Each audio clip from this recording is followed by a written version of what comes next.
शाहजेब खानज़ादा साहब हमारे साथ मौजूद हैं। शाहजेब खानज़ादा, बताइए कि फैज़ हमीद को 14 साल कैद बामुशक्कत सज़ा सुना दी गई है। किस तरह से देख रहे हैं आप इस फैसले को, और ये भी कहिएगा कि क्या उनको राइट ऑफ डिफेंस का हक हासिल?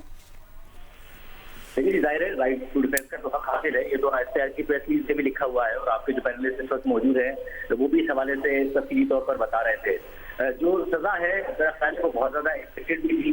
जो मामला है इसमें जो 4 चार्जेस बताए गए हैं उसमें जो आखिरी चार्ज है कि उन्होंने ग्राउंड को लॉस पहुंचाया टू पर्सन, इस हवाले से तो 2017 में, इससे पहले हमने अपने प्रोग्राम में ही रिपोर्ट किया था कि जनरल फैज हमीद बहुत ताकतवर हुआ करते थे कि कैसे एक प्रॉपर्टी डेवलपर को उसके घर से उठाया गया, 400 तोले सोना, इसके अलावा कैश, और फिर उसको मजबूर किया गया कि वो अपनी जमीन छोड़ दे। उसके बाद से मजबूर किया गया जो कि उसके इल्जाम के मुताबिक कि वो टीवी चैनल में इन्वेस्ट करे। किस तरीके से ये सारा काम किया गया और इदारे को इस्तेमाल किया गया, इस पर तो एक्सपेक्टेड था ही। और जाहिर है स्टैंडिंग 2017 में आ गया था, गिरफ्तारी बहुत अरसे बाद हुई, मगर जनरल फैज हमीद के ऊपर जो दीगर इल्जाम हैं वो बहुत ज्यादा है। मेरा ख्याल है पाकिस्तान में हमेशा से सेंसरशिप के मसाइल रहे हैं, पॉलिटिकल इंजीनियरिंग के मसाइल रहे हैं, मगर जनरल फैज हमीद बानी है उसको पीक पर ले जाने के।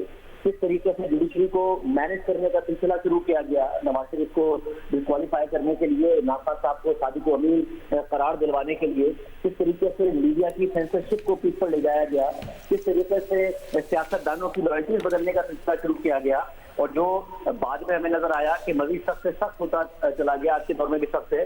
जनरल फैज हमीद ने बहुत रूथलेसली ये सारे के सारे काम किए, मुल्क को नुकसान पहुंचाया, मुल्क की जमहूरियत को नुकसान पहुंचाया, मुल्क के मीडिया को नुकसान पहुंचाया, मुल्क की जो जुडिशरी है उसको नुकसान पहुंचाया, अपने इदारे को भी ज़ाहिर नुकसान पहुंचाया। तो अब इसमें जो 4 चार्जेस की बात की गई है उसमें आखिरी चार्ज तो समझ में आता है कि प्रॉपर्टी डेवलपर को किस तरीके से पैसे के लिए जो है वो उठाया गया, किडनैप किया गया इदारे को इस्तेमाल करते हुए। मगर जो बाकी चार्जेस हैं कि उन्होंने ऑफिशियल सीक्रेट एक्ट की खिलाफ वर्जी की है, तो जो कि रियासत के मफाद के, इंटरेस्ट के और सेफ्टी के बहुत ज्यादा खिलाफ है। ये कौन सा ऐसा सीक्रेट था जिसकी उन्होंने खिलाफ वर्जी की? मिसयूज ऑफ अथॉरिटी और गवर्नमेंट सोर्सेज के हवाले से बात आई। इसके अलावा आखिर में भी लिखा हुआ है कि जो दीगर मामला हैं उनकी पॉलिटिकल इन्वॉल्वमेंट थे और पॉलिटिकल एलिमेंट्स से उनको भी डील किया जा रहा है। देखिए 9 मई के बाद इल्जाम, और 9 मई से पहले भी इल्जाम जनरल फैज हमीद पर लगते रहे और सामने आते रहे कि वो रिटायरमेंट से पहले भी सियासत में इन्वॉल्व थे और PTI के साथ कनेक्टेड थे। बाद में भी इल्जाम आते रहे कि वो कनेक्टेड थे और इन्वॉल्व थे। ये इल्जाम भी आता रहा कि 9 मई के हवाले से भी वो कनेक्टेड थे और इन्वॉल्व थे। मगर अब क्या उसके सबूत है वो जरूर सामने आने चाहिए, क्या उस हवाले से कार्रवाई हुई वो भी सामने आना चाहिए। मगर जनरल फैज हमीद पाकिस्तान की तारीख के एक ऐसे कैरेक्टर हैं जिन्होंने पाकिस्तान को नुकसान पहुंचाने में, पाकिस्तान की जमहूरियत को नुकसान पहुंचाने में, अपने ओहदे के गलत इस्तेमाल में कोई कसर नहीं छोड़ी।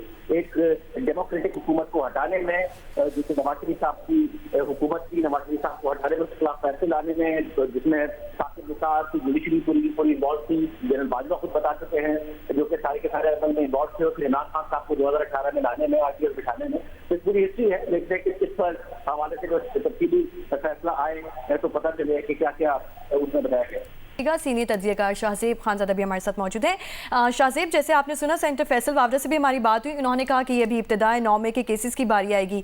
ISPR की जानिब से एक प्रेस रिलीज़ की गई जिसमें कहा गया कि जनरल फैज़ के सियासी अनासिर के साथ मिलकर से मुतालिक मामलात को अलग से देखा जा रहा है। कि इसका मतलब ये है कि 9 मई समेत कुछ मज़ीद मुकदमात ज़ेर इल्तवा हैं, तो कौन कौन से वो मुकदमात हैं?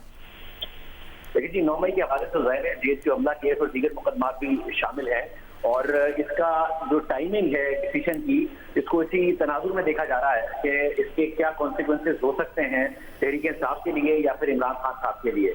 9 मई के हवाले से हमने अफवाहें तो पहले बहुत सुनी है कि जनरल फैज हमीद उसमें इन्वॉल्व थे या जनरल फैज हमीद किसी भी तरीके से पार्टी के साथ कनेक्टेड थे, मगर आज तक कोई सबूत ऐसा सामने नहीं आया है। अब अगर तफसीली फैसला आता है या इसकी बड़ी तफसीलात आती हैं तो जरूर सामने आएंगी।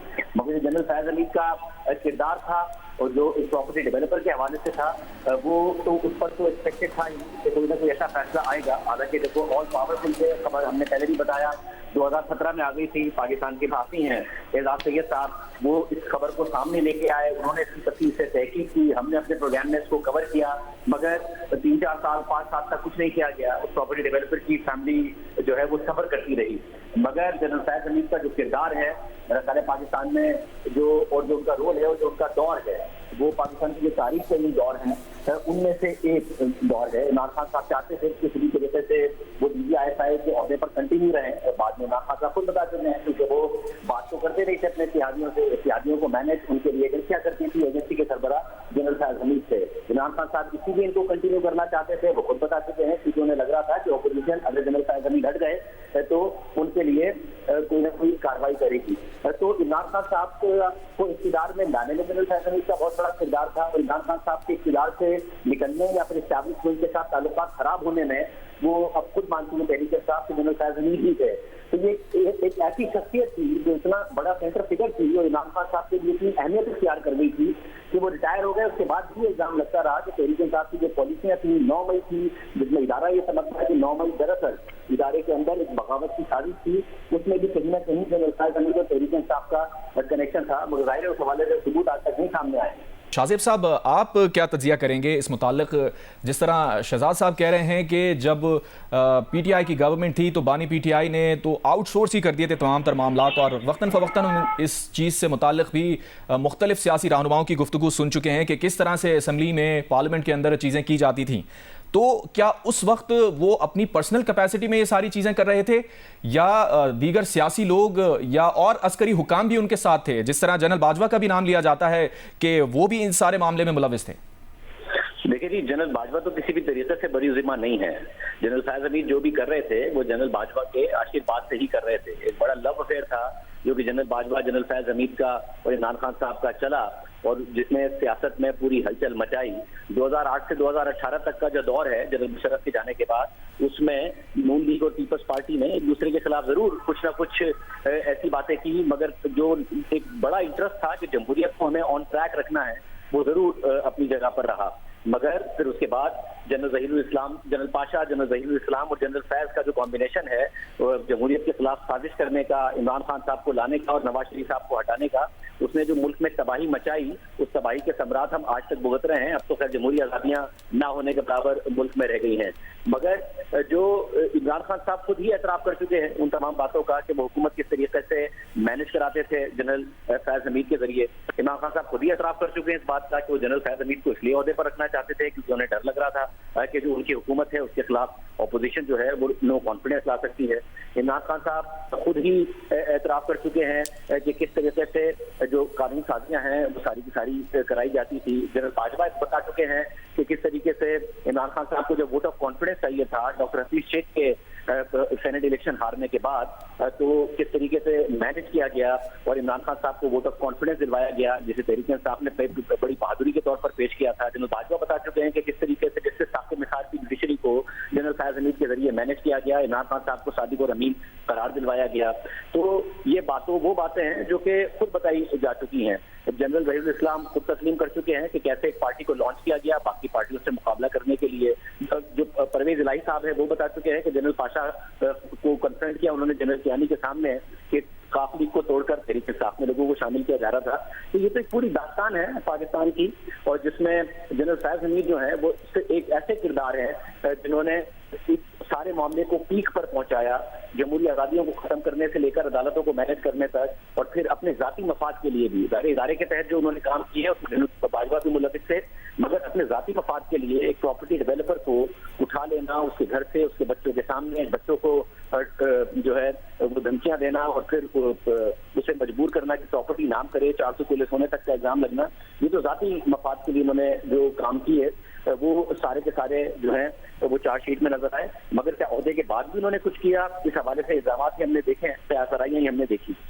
ठीक है, आप हमारे साथ ही मौजूद रहिएगा। शहजाद इकबाल भी हमारे साथ मौजूद हैं। शहजाद, ये भी कहिएगा कि मुजरिम के बाद सियासी अनासिर के साथ गिरोहबंदी करके सियासी एहतजाज को भड़काने और अदम इस्तेकाम पैदा करने में मुलव्वस होने और बाज़ दूसरे मामलात को अलग से निपटाया जा रहा है। शाहजेब, आपसे ये सवाल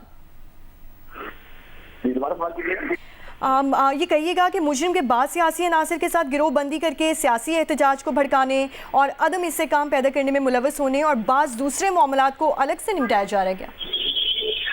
देखिए जी, अब ये जो प्रेस रिलीज है वो कम से कम ये बात कहती है कि अलग से इन मामला को देखा जा रहा है, मगर जाहिर अब ये वेग बात है कि वो मामला क्या हैं इन्वॉल्वमेंट क्या है, सराइयाँ, रूमर्स, इसके अलावा तो सबने देखी है 9 मई के हवाले से भी और दीगर मामला के हवाले से भी, मगर क्योंकि प्रेस रिलीज में बताया नहीं गया है तो इसके ऊपर तबसरा भी सराई हो सकती है कि क्या ऐसे मामला थे। क्योंकि एक बात, जो 4 चार्जेस हैं उनमें एक चार्ज है ऑफिशियल सीक्रेट एक्ट की खिलाफ वर्जी का, और चारों चार्जेस सही साबित हुए हैं। तो ऑफिशियल सीक्रेट एक्ट की ऐसी क्या खिलाफ वर्जी थी जो जनरल फैज हमीद ने की? क्या वो इदारे की मालूमात देना था, किसको देना था, 9 मई का वाकया था, क्या था?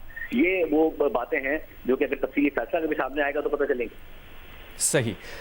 शासिब साहब, जिस तरह आपने जिक्र किया कि इख्तियारात का नाजायज़ इस्तेमाल और FGCM के अंदर भी ये डिटेल सामने आई हैं जो उनका कोर्ट मार्शल हुआ है कि इख्तियारात का नाजायज़ इस्तेमाल कर रहे थे और जब वो ऑन ड्यूटी भी थे, तो इससे ये सवाल भी उठता है कि क्या उस वक्त वो ये सब कुछ अकेले कर रहे थे? साथ साथ उनके तमाम अमल जो उन्होंने किए उस दौरान ऑन ड्यूटी, उसके साथ उन्होंने जो अपने पर्सनल गेंस के लिए जो काम किए, जिसका केस बाकायदा शुरू हुआ और सुप्रीम कोर्ट के हुक्म के ऊपर बाद में उनके ऊपर सारी चीज़ें शुरू की गई और इल्ज़ामात ऐड होते गए, तो इससे अगर हम इदारा जाती असर व रसूख को देखें, ज़रा इस मुतालिक भी अपना कमेंट दीजिएगा। और क्या उनके इस अमल से इदारे कमज़ोर हुए हैं या पाकिस्तान की जो सियासत है उस पर उसका क्या इम्पैक्ट आया होगा? देखिए, सियासत पर तो मनफी इम्पैक्ट ही आया और जाहिर इदारा जाती पॉलिसी के तहत ही कर रहे थे। जो प्रॉपर्टी डेवलपर वाला मामला है वो एक नजर आता है, आज तक के जो मामला और हक़ाइक़ सामने आए हैं कि वो जनरल फैज हमीद ने खुद को जाती फायदा पहुंचाने के लिए और बगैर इदारा जाती पॉलिसी के तहत किया। बाकी तो जितने भी मामला हैं वो तो एक इदारे का तसलसल था कि मुल्क में जब 2008 में जमहूरियत आई उसके बाद एक थर्ड फोर्स क्रिएट करनी है। जनरल पाशा से जनरल वहीदुल इस्लाम, जनरल वहीदुल इस्लाम से प्रोजेक्ट ट्रांसफर हो गया जनरल फैज हमीद, जनरल बाजवा जो है वो उसको आगे बढ़ाते नजर आए। आपको याद होगा जनरल आसिफ गफूर साहब की प्रेस कॉन्फ्रेंसेज, मईशत चल रही थी, कहते थे ना अच्छी है ना बुरी है। आपको याद होगा जब 2018 का इलेक्शन हुआ तो उन्होंने ट्वीट कर दिया वह मंतशा। आपको याद होगा डॉन लीग के ऊपर एक इतना बड़ा हवा क्रिएट कर दिया गया, नोटिफिकेशन रिजेक्ट करके हुकूमत को कमजोर कर दिया गया। तो ये सारे के सारे मामला उस जमाने में होते रहे और ये इदारा जाती ही पॉलिसी थी।